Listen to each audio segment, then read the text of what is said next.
잠언이라고 하는 말은 찌를 잠자를 써가지고 잠언, 찌르는 말입니다. 찌르는 말. 사람을 콕 찔러가지고 그 사람의 어떤 그 핵심, 사람으로 하여금 무엇인가를 일깨워 주는 듯한 그런 말들을 이야기할 때 잠언 이렇게 말합니다. 잠언.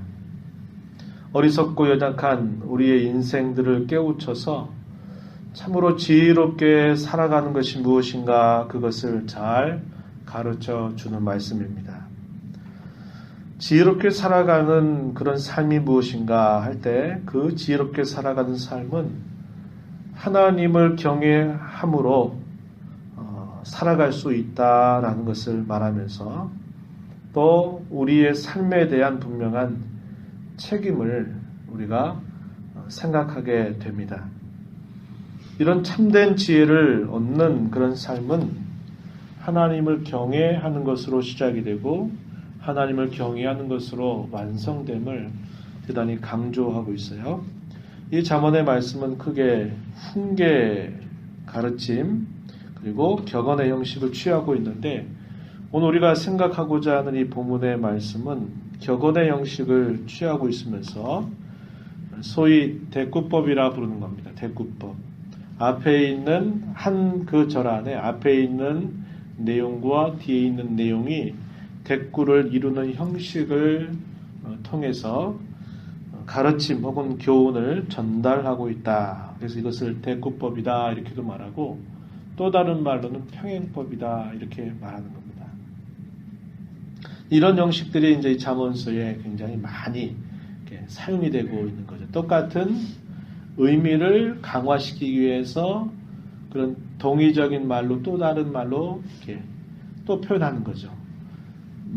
사용하는 말의 단어는 다르지만 의미가 같은 것을 앞부분에서 표현하고 뒤에서 또 그 동일한 의미를 표현하면서 그 의미를 강화시키는 이런 방법이 있고 앞에서는 예를 들어 의인은 이러이러하나 악인은 이러이러하다 이런 경우에는 반어적이죠. 반대적인 어떤 평행법. 그래서 앞에와 뒤에가 서로 반대되는 형식으로 이 글을 구성하는 경우들도 있어요. 그래서 잠언서 말씀은 이 글과 글 사이가 이렇게 아주 자연스럽게 이어져 가는 그런 형식이 아니고 하나의 그 명료한 그런 말들을 이렇게 탁 대꾸 형식으로 이 평행법 형식을 가지고 이렇게 우리에게 전달해 준다 이 말이죠.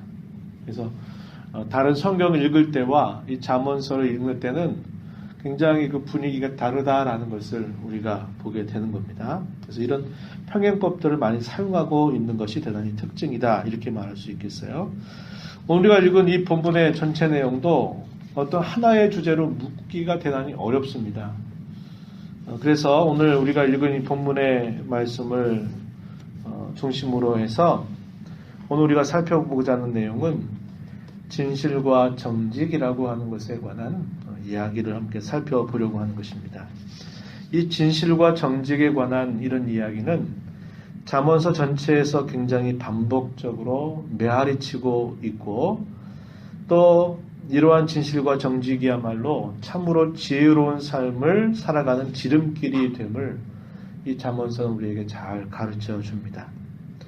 오늘날 우리 대한민국 사람분들로서는 오늘날 우리의 큰 환경, 이 나라가 겪고 있는 당면한 많은 그런 문제들 앞에 특별히 국정의 농단으로 인해서 지금 탄핵 심판이 계속 진행되고 있죠. 또 그에 대한 여러 변론들, 또 여러 조사들이 함께 이루어지고 있는 그런 때를 우리가 지나고 있습니다. 사람이 좀 모자라고 무능한 것들, 그것은 그 사람이 원래 무능하고 좀 부족하다라고 생각하면 이해가 될 수 있는 표현이지만은 그 사람이 진실하지 못하고 정직하지 못하다라고 하는 것, 또 다르게 무책임하다라고 하는 것은 참 용서받기 어려운 그런 큰 잘못입니다. 그렇죠? 사람이 뭔가 좀 모자랄 수 있는 것 아니겠습니까? 그런 부분들은 어떻게 해요? 모자란 부분들을 채워가도록 이렇게 하면 또 채워갈 수 있는 겁니다. 그러나 사람의 그 됨됨이가 진실하지 못하고 늘 거짓말하고 무책임하고 말과 행동하는 것이 다르게 움직이고 한다면 이것은 죄악이다 이 말입니다. 죄악. 그래서 이런 부분들은 굉장히 사람들도 용서하기가 힘들고 성경도 이런 부분에 관해서는 굉장히 엄중하게 경고하고 있는 것을 우리는 보게 되죠. 오늘 우리가 이 대한민국 사회에 갖는 큰 아픔은 바로 그거죠. 책임을 지지 않으려고 하는 것이고 정직하지 못하고 진실하지 못하고 그런 부분들을 지금 계속 하고 있다는 겁니다. 그게 모든 사람으로 하여금 힘을 빠지게 만드는 것이고 모든 사람으로 하여금 붕괴하게 만드는 그런 원인이 되고 있는 겁니다. 그렇죠? 진실하게 그냥 인정할 걸 인정하고 하면 되지요. 되는데 다 그 뻔히 다 드러나고 있는데도 어떻게 하든지 법적으로든지 빠져나가려고 어떻게 하든지 안간힘을 쓰는 그런 모습이나 법조인들도 자신들이 정의를 위해서 공부했던 사람들이 그저 어떻게든지 그것을 안 받게 하려고 어떻게든지 빠져나가는 길에 힘을 모으고 있다고 하는 것 자체도 굉장히 본인들이 처음에 가졌던 그 마음이나 자세는 결코 아닌 거죠. 이런 부분들을 우리가 지금 살고 있으면서 굉장히 우리의 마음이 아프고 힘겨운 그런 때를 지나고 있는 것입니다. 이러한 우리가 살고 있는 일상의 세계 속에서도 이런 정직과 진실의 문제가 굉장히 큰 문제고 중요한 문제인데 우리의 신앙 세계에 있어서는 그 이상의 자세를 요구하고 있다는 겁니다. 왜냐하면 우리가 섬기는 하나님은 사람의 외면만을 보시고 판단하는 것이 아니고 우리 하나님은 우리의 사람의 내면을 깊이 꿰뚫어 보시고 살피시는 분이시기 때문에 그러하다 하는 겁니다. 자, 먼저 우리가 이러한 문제를 생각할 때 오늘 우리가 읽은 이 본문들을 중심으로 해서 이런 부분들을 우리가 살펴보게 되죠. 말과 행실에 있어서 자, 오늘 표현들을 좀 살펴보겠습니다. 자, 12절 한번 가서 보셔요. 12절. 듣는 귀와 보는 눈은 다 여호와께서 지으신 것이니라. 사람이 귀로 들을 수 있다는 것, 또 그것을 특별히 하나님의 말씀을 들을 수 있다는 것, 또 하나님께서 우리에게 눈을 주셔서 우리의 모든 대상들을 볼 수 있다고 하는 것 자체는 굉장히 큰 은혜의 내용입니다. 은혜의 내용이에요. 자, 은혜의 내용인데 여기서 표현하고 있는 이 말은 자, 듣는 귀와 보는 눈은 다 여호와께서 지으신 것이다. 이 말은 여호와께서는 듣지 못하는 소리가 없고 보지 못하는 것이 없으신 분이다 라는 뜻을 우리에게 전달해 주는 겁니다. 우리는 어둠 속에서 되게 은밀하게 어떤 악을 행하게 될 경우는 잘 알지 못합니다. 그리고 그게 숨겨지는 것처럼 여겨져요. 그러나 하나님은 눈을 지으신 자이기 때문에 하나님 모든 것들을 다 보신다는 거고 하나님 우리에게 귀를 지으신 분이기 때문에 하나님은 모든 소리를 다 들으시는 분이다 라는 것을 이걸 통해서 우리가 보게 되는 겁니다. 또한 27절 한번 가서 또 보면요. 17절 자, 함께 읽어봅니다. 사람의 영혼은 여호와의 등불이라 사람의 깊은 속을 살피느니라 이렇게 표현했습니다. 이걸 다르게 번역하면 이렇게 번역되는 표현이에요. 여호와의 등불이 사람의 영혼을 살피신다. 그것이 사람의 내적인 존재를 찾아낸다. 이렇게 번역이 되는 표현입니다. 자, 여호와의 등불이 사람의 영혼을 살핀다. 여호와의 등불이 사람의 내적인 존재, 사람의 깊은 내면, 그것을 찾아내신다는 거죠. 찾아내신다. 이 표현을 이렇게 표현하고 있는 겁니다. 사람의 영혼은 여호와의 등불이라 사람의 깊은 속을 살핀다. 이렇게 말한 거죠. 우리가 특별히 이 12절과 17절의 구절을 통해서 우리가 살펴보는 것은 뭐냐? 하나님은 우리의 마음 깊은 곳을 감찰하신다, 살피시는 분이시다 라는 것을 우리에게 가르쳐 줍니다. 성경에서 이 감찰한다 라고 하는 표현은 이제 여러 차례 설명할 기회가 있었는데 우리의 마음을 마치 저울에 달아 보시는 것과 같다는 겁니다. 우리의 마음을 저울에 달아 보아서 그것이 무게가 나가는가, 무게가 나가지 않는가 하는 것을 하나님이 재어보신다 이 말이죠. 우리의 마음의 무게를 어떻게 재볼 수 있겠어요? 비유적인 표현이죠. 우리의 마음의 생각과 우리의 마음이 의도하고 있는 것, 이런 것들을 하나님은 다 그것을 꿰뚫어 살펴보고 계신다라는 겁니다. 다니엘 시대에 그런 일이 있었죠. 큰 잔치를 벌여놓고 막 술을 해서 즐겨하고 있는데 벽에 갑자기 글씨가 쫙 나타났잖아요. 어떤 글씨였습니까? 메네 데겔 오바르신, 이런 표현이 나왔어요. 그 말의 의미가 뭐냐면 왕의 무게를 재어보니 데겔 부족하다 이런 거예요. 당신의 무게를 재어보니 부족하다는 거예요. 모자라다는 거예요. 그런 일과 함께 하나님께서 심판하셔가지고 그 왕이 그날 죽게 되는 그런 심판이 나타났던 때가 있었죠. 부족하다는 거죠. 그 왕으로서 가져야 할 그 자리와 그 본분과 그 역할이 있는데 그것을 여호와께서 재어보니까 너무 부족하고 가볍다는 거예요. 그걸 가지고 하나님께서 심판하셨던 그 사건이 있었다 이 말이죠. 하나님은 우리의 심령을 감찰하시는 분, 살피시는 분이다 라고 이렇게 이야기하고 있습니다. 9절 가서 한번 또 볼게요. 9절 가서 보면 함께 읽어보겠습니다. 내가 내 마음을 정하게 하였다. 내 죄를 깨끗하게 하였다. 할 자가 누구냐? 이렇게 말합니다. 내 마음을 정하게 깨끗하게 하였다. 내 죄를 깨끗하게 하였다. 할 자가 누구겠느냐? 이렇게 묻는 거죠. 이게 무슨 말입니까? 그러할 자가 없다 이 말이죠. 마음을 정하게 한다. 죄를 깨끗하게 할 자가 없다. 이건 무슨 말이에요? 죄로 인하여 모든 인생들은 다 부패하다라는 사실을 이것을 통해서 말해주고 있다 이 말이죠. 심령을 감찰하시는 하나님, 우리의 인생은 죄로 인해서 부패한 상태에 있다라는 것을 이야기해주고 있는 겁니다. 자, 또한 사람은 어떤 일에 마음을 많이 기울이느냐? 자기 자랑하는데 늘 마음을 기울인다 이 말이에요. 자, 6절 말씀 함께 읽어봅니다. 많은 사람이 각기 자기의 인자함을 자랑하나니 충성된 자를 누가 만날 수 있으랴. 이것도 그런 자가 있단 말이에요, 없단 말이에요? 없다 이 말이죠. 많은 사람이 각기 자기의 인잠, 자기가 뭔가 나는 다르고 나는 성품이 좋고 자질이 좋고 나는 남다르다라는 것을 자랑한대요. 충성된 자를 누가 만날 수 있으랴 이렇게 표현했습니다. 충실하게 하나님의 선하심을 증언하려고 진심으로 애를 쓰는 사람보다도 늘 자기를 자랑하고 드러내는데 많은 사람들이 열심을 기울인다 이 말입니다.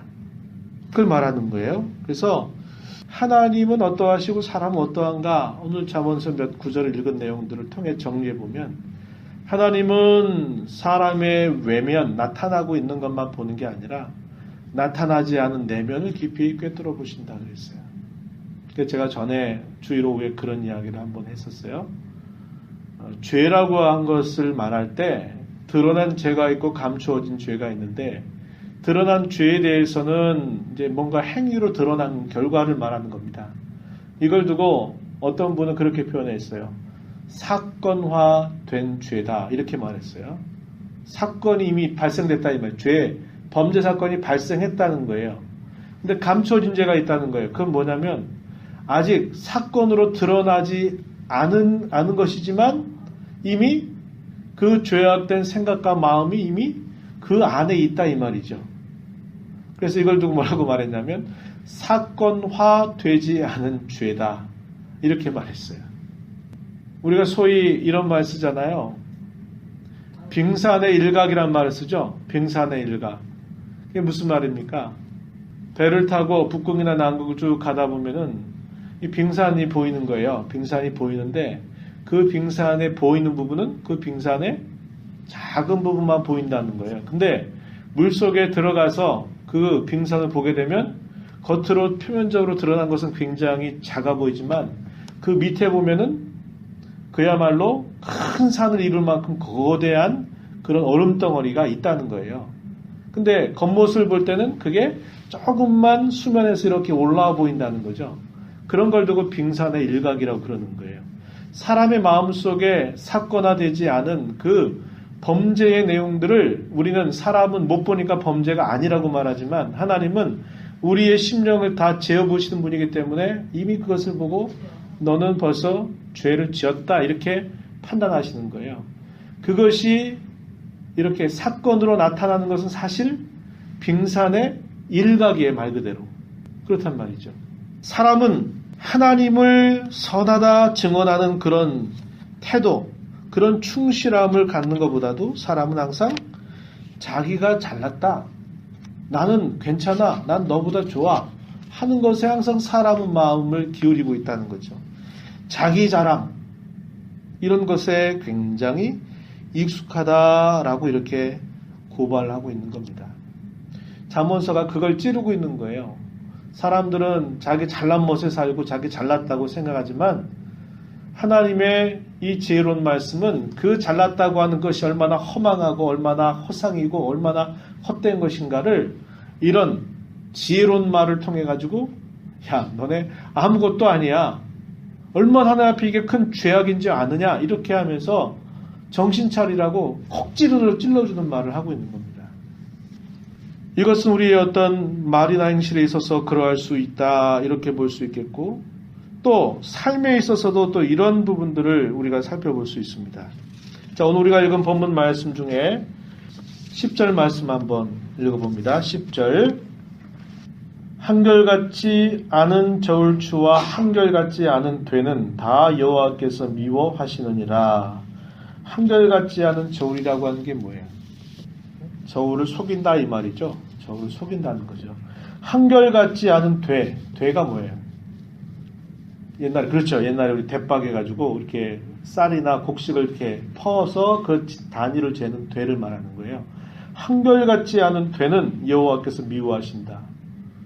되가 바뀐다는 말이에요? 저울이 바뀐다는 말입니까? 아니죠. 사람이 그 저울을 조작해서 그걸 속인다 이 말이에요. 되를 측량단인데 그것도 사람이 그것을 거기다 뭐 다른 걸 더 섞어가지고 순수 곡식을 그 되로 딱 채우는 게 아니라 비슷한 것들 아니면 아닌 것들을 거기다 섞어가지고 그것을 한 대라고 해가지고 팔아버린다 이거죠. 이게 뭡니까? 속이는 저울, 속이는 삶이죠. 남들을 속여서 자기의 이익을 구하는 그러한 것을 여호와께서 미워하신다 이렇게 말씀하실 겁니다. 이 동일한 표현이 또 한 번 반복되는데 20장 23절 가서도 보시면 이렇게 표현했어요. 23절에 한결같지 않은 저울추는 여호와께서 미워하시는 것이요 속이는 저울은 좋지 못한 것이다. 약간 표현만 달리했죠. 뭐라고 그랬어요? 표현만 좀 다르지만 그것은 같은 의미를 강조하면서 이렇게 표현하고 있는 것이다 그랬습니다. 그렇죠? 남들을 속여서 하는 거죠. 이것은 확대하면 뭡니까? 어떤 사람이 자기 어떤 사업을 하거나 어떤 상거래 행위를 하는데 정직하지 않게 그 상거래를 하거나 사업을 하는 겁니다. 장부를 속여가지고 이중장부를 만든다든지 세금을 내야 될 것을 조금이라도 덜 내가지고 어떻게 해보겠다고 한다든지 그리고 다른 사람에게 뭔가 이런 경제적인 행위에 있어서 남을 속이는 그런 행위들을 지금 이렇게 빗대어서 표현하고 있는 겁니다. 또 우리가 살고 있는 시대에 이게 얼마나 많이 빈번하게 발생하고 있는 일들입니까? 뭐 뇌물을 주고받는 일들도 이런 부분에 해당이 될 수 있는 것이고 심지어 많은 크리스찬들도 세상 살리기 위해서는 어쩔 수 없어 이렇게 해야만 돼 라고 그저 이렇게 인정하면서 어쨌든지 거기서 이윤 많이 얻으면 그거 가지고 11조 더 많이 하면 마치 그 부족함이 뭔가 채워지는 것처럼 하나님이 그래도 많이 드렸으니까 봐주시겠지 뭐 이런 생각하는 것들은 다 뭐예요? 이 말씀에 지금 이 말씀이 찌르고 있는 겁니다. 찌르고 있는 거예요. 모든 경제 정의 문제는 이 구절 하나로 다 찔리고 있다 이 말이죠. 하나님 이 한마디로 다 찌르고 있는 거예요. 자기가 수고한 것 이상으로 무엇인가를 얻으려고 하는 불로소득 같은 것도 다 여기에 걸리는 거예요. 걸린단 말이죠. 그러면 이 한 구절이 결국 우리가 일반 사회 속에서 삶 속에서 어떻게 살아야 되느냐 하는 문제를 우리에게 가르쳐주는 그런 말씀이다 이거죠. 14절 가서 보면 또 이런 말씀이 있어요. 물건을 사는 자가 좋지 못하다 하다가 돌아간 후에는 뭐 한다고요? 자랑한답니다. 왜 웃음이 나나요? 그죠? 우리 시장 가서 이런 일들 많이 한다 이 말이에요. 아이고 별로 물건 안 좋네요. 뭐 그러면서 쭉 얘기하다가 아이고 오늘 잘 샀다 이렇게 말한단 말이죠. 그죠? 17절 말씀에 또 이런 말씀이 있어요. 속이고 취한 음식물은 사람에게 맛이 좋은 듯하나 후에는 그의 입에 모래가 가득하게 되리라 이렇게 말했어요. 속이고 취한 음식물은 야 이거 참 맛있겠다 싶은데 후에 그 결과는 그의 입에 모래가 가득하다. 이것은 무슨 말이에요? 그렇게 속여하는 일에 대한 하나님의 심판이 따라올 것을 지금 이야기하고 있는 말씀이죠. 사람들은 자기의 이익을 구하는데 바쁘다 이 말이야. 우리 대한민국에 옷가게 가면 몇 프로 할인을 받아서 사야 이게 진짜 싸게 산 건지 모를 정도입니다. 그죠? 외국에서 이렇게 팔질 않아요. 그죠? 50% 세일입니다. 그런데 그 옷 가격이 우리 상상을 초월하는 가격에서 50% 이렇게 디스카운트 시킨다 그래도 비싼 거죠. 그러니까 그런 부분들이 다 뭐냐면 어떤 이익을 추구하기 위해서 어떤 미끼를 던지는 형식이 되는 거예요. 피싱한다 그러죠. 피싱. 낚시질한다 그러죠. 이런 부분들을 또 이야기하고 있다 이 말입니다. 우리가 살고 있는 현실 속에서 이런 부분들 뭐 찾아보는 거 절대로 어렵지 않아요. 그죠? 어떤 사회와 사회 속에 예를 들어서 지금 우리가 지자체, 지방자치제를 하면서 그 지역 간에 자기들의 그 지역구 안에 있는 그런 사람들의 이윤을 위해서 다른 사람에게, 다른 지역에 사는 그런 사람들에게 폐를 끼치는 행위들 많이 하고 있잖아요. 그죠? 지역 이기주의라고 하는 것. 심지어 교회와 교회 사이에도 그렇습니다. 성도와 성도 사이에도 이런 일들이 있어요. 경쟁 구도가 돼가지고 이런 식으로 해서 제어보고 해가지고 우리에게 뭔가 이렇게 이익을 가져와야 된다고 하는 그런 생각 자체. 이런 것들도 빈번히 교회 성도들 사이에 이런 생각이 통용되고 있는 부분들이 많죠. 국가와 국가 사이에 그런 관계에 있어서도 국가가 자기 나라의 어떤 유익을 위해서 하는 것은 필요한 겁니다. 그러나 그렇게 이윤을 남기기 위한 부당한 방법을 써가지고 다른 나라로부터 갈취하는 어떤 속이는 행위를 한다든지 이런 것은 성경이 이것을 두고 잘했다라고 말하지 않는 거예요. 그런 여러분, 저와 여러분이 매일 눈을 뜨면서 살고 있는 이 모든 시대, 이게 작은 단위는 우리 사람과 사람 사이, 혹은 어떤 모임과 모임 사이, 단체와 단체 사이도 되지만 이걸 확대하면 나라와 나라 사이에서도 부당한 자기 자국의 이익을 도모하기 위해서 다른 나라에 폐를 끼치는 것에 대해서는 별로 관심을 갖지 않는 거예요. 잘했다 보는 거예요. 하나를 정당하게 얻을 수 있는 건데 그것을 부당하게 해가지고 한 3개, 4개를 얻어내면 국민들은 뭐라 그럴까요? 아, 우리나라 대통령, 우리나라 위정자들 very good, 아주 잘했다고 말하는 거예요. 뭐만 보는 겁니까? 자기들의 이윤만 보는 거예요. 이런 여러 가지 모든 우리가 살고 있는 이 모든 시대 속에 이런 부정하고 또 불의하고 부당한 일들이 얼마나 빈번하게 일어나고 있는지 우리는 매일 눈을 뜨면서 보고 있는 겁니다. 그러다 보니까 우리가 그런 것에 대한 감각이 굉장히 둔해져 버려서 이게 잘못인지 이게 잘하는 건지 자체에 대한 판단도 갖지 못하고 그것이 나에게 어떤 직접적인 관계에 의해서 해를 입히거나 어려움을 당할 때는 그런 부분에 대해서 우리가 예민하게 반응은 하지만 나하고 어떤 관련이 없다, 별로 생각이 될 때는 그런 문제에 관해서는 아무런 생각을 우리가 갖지 못하고 할 때가 많다 이 말이죠. 그러나 하나님 앞에서는 이 전체를 다 지금 살펴보고 계신다는 거예요. 그게 무서운 일입니다. 그게 두려운 일이에요. 자, 21절 말씀에 또 가서 보면 이런 말씀이 있어요. 처음에 속히 잡은 산업은 마침내 복이 되지 아니하느니라. 처음에 속히 잡은 산업, 이게 뭘까요? 부당한 방법으로 빠르게 무엇인가를 내가 얻는 거죠. 빠르게 뭔 어떤 결과를 내가 얻어내는 겁니다. 이런 방법으로 한다는 말은 이게 정당한 방법이라는 게 아니라는 거예요. 부당한 방법으로 이렇게 한 걸음 한 걸음 가야 될 것을 그냥 점핑해가지고 붕 뛰어가지고 속히 이렇게 잡게 되는 산업은 마침내 결국 그게 복이 되지 않고 화가 된다라고 이렇게 가르쳐 주고 있는 것입니다. 사람들이 부정축제, 또 뭐 정경유착, 지금 뭐 우리 사회도 아직도 그 뿌리를 벗어내지 못하고 있잖아요. 네? 정치권들에게 돈을 지급하고 이 정치인들은 그거 받아가지고 그 회사를 유익되게 하는 일들을 그냥 한다 이 말이에요. 하고 있다 이 말이에요. 이런 것들이 다 뭡니까? 불의하고 부정한 방법으로 하는 거예요. 우리가 이런 시대를 살고 있고 저와 여러분도 여기에 예외가 될 수 없는 수많은 유혹들 속에서 매일매일을 살아가고 있다는 것입니다.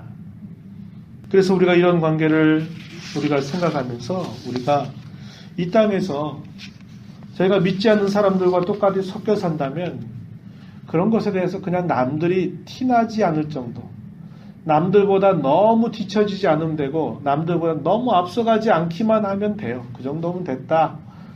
적절하다라는 말을 그때 쓰죠. 부정적인 좋지 않은 뜻으로 사용한 거죠. 너무 나가지도 말고 너무 처지지도 말고 다른 사람 하는 정도만 하면 된다. 이렇게 생각하고 살아가지만 하나님을 우리의 왕으로 우리의 주님으로 모시고 살아가는 저와 여러분은 그러한 일들에 그렇게 살아가서는 안 될 자라고 성경이 가르쳐 주고 있어요. 오늘 우리가 읽은 본문 말씀 중에 7절에 완전히 행하는 자라고 하는 표현이 등장하죠. 온전하게 행하는 자가 의인이라 그의 후손에게 복이 있다 이렇게 말했습니다. 온전하게 행하는 자, 이 말은 하나님 앞에서 그가 완전하다라는 것을 말하는 게 아니라 하나님과 그 자신과 새로운 관계 안에서 시작된 선한 양심을 따라서 살아가는 사람을 뜻하는 말입니다. 우리도 전에는 다 그렇게 살았어요. 그렇게 사는 것에 관하여 아무런 문제의식을 갖지 않았어요. 그러나 우리가 예수님으로 말미암아 하나님과 새로운 관계를 맺어서 그분이 우리의 아버지가 되고 우리가 그분의 자녀가 되고 그분이 우리의 왕이 되시고 우리가 그분의 백성이 되고 그분이 우리의 신랑이 되시고 그분이 우리가 그분의 신부가 된다라고 말하는 이런 특별한 관계 안에 우리가 서게 될 때 우리에게 새로운 성품을 하나님께서 부여해 주셨다는 거죠. 이걸 두고 새 사람이 됐다 이렇게 표현도 하는 거죠. 그러면서 우리의 화입 맞았던 그 양심을 회복시켜 주셨다 이 말입니다. 그럴 때 그 양심에 순전하게 살아가려고 하는 사람을 말할 때 이걸 두고 온전히 행하는 자다 이렇게 표현하고 있습니다. 그들이 복이 있다 이렇게 표현하고 있는 말씀이에요. 오늘 우리가 살고 있는 이 시대에서 있어서도 사람이 정직하고 진실해야 된다라는 것을 일반 사회 속에서도 그것은 어떤 일의 성과보다도 중요하다 그렇게 보는 겁니다. 옛날에 대기업에서 사람들을 이렇게 채용할 때는 그 사람의 스펙을 많이 봤다 그래요. 어느 대학 출신이냐, 그리고 이 사람이 도대체 무슨 어떤 실력을 갖추고 있느냐, 그런 것들을 많이 보고 뽑았는데 이 사람들이 근본적으로 뭐가 안 돼 있냐면 인격적 자질이 안 돼 있는 거예요. 그런 사람들을 다 채용했더니 이 사람들이 그 좋은 머리, 좋은 스펙 가지고 엉뚱한 짓 하고 있단 말이죠. 그런데 그것이 한번 그 회사나 거기에서 한번 그것이 어떤 문제로 드러나게 되면 그건 값으로 환산하기가 힘든 겁니다. 그러니까 오늘날 많은 이제 사람들을 볼 때 스펙은 그렇게 중요하지 않을 수 있다 보는 거예요. 그것은 가르치면 된다고 생각하는 거예요.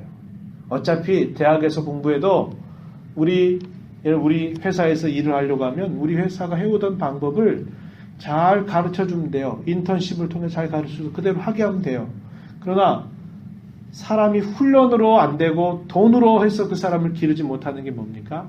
그 사람의 자질이 정직하냐, 진실하냐, 아니면 속이는 것이 많고 진실하지 못하냐, 겉과 속이 다르냐 하는 문제는 돈으로 그게 되는 게 아니다 이 말이죠. 지금 우리 사회도 그걸 보여주고 있잖아요. 그죠? 최고의 엘리트 코스를 밟아가지고 최고의 검사 자리에 올라가고 최고의 그런 높은 자리에 올라갔는데 뭐가 없어요. 뭐가. 무책임하잖아요. 책임감이 없잖아요. 남들은 다 보고 있는데 자기들은 자기 스스로를 못 보고 있는, 고집 부리고 있는 태도를 보이는 거죠. 그런 사람이 이런 정직과 진실이라고 하는 것들을 외면해버리니까 나라 전체가 혼란 가운데 빠져버리는 거 아닙니까? 그러니까 이것이 굉장히 큰 가치라고 하는 것을 오늘날의 이런 사회에서도 이것을 보게 된다 이 말이죠.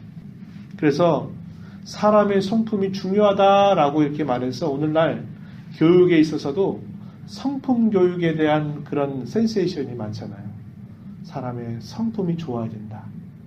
그거는 어쩌면 쉽게 길러지는 게 아니고 태생적으로 그런 성품이 있는 성격이 많기 때문에 그것에 대해서 굉장히 귀하게 여기고 그것을 가치 있게 해야 된다라고 생각하는 그런 교육들이 지금 많이 일어나고 있는 것입니다.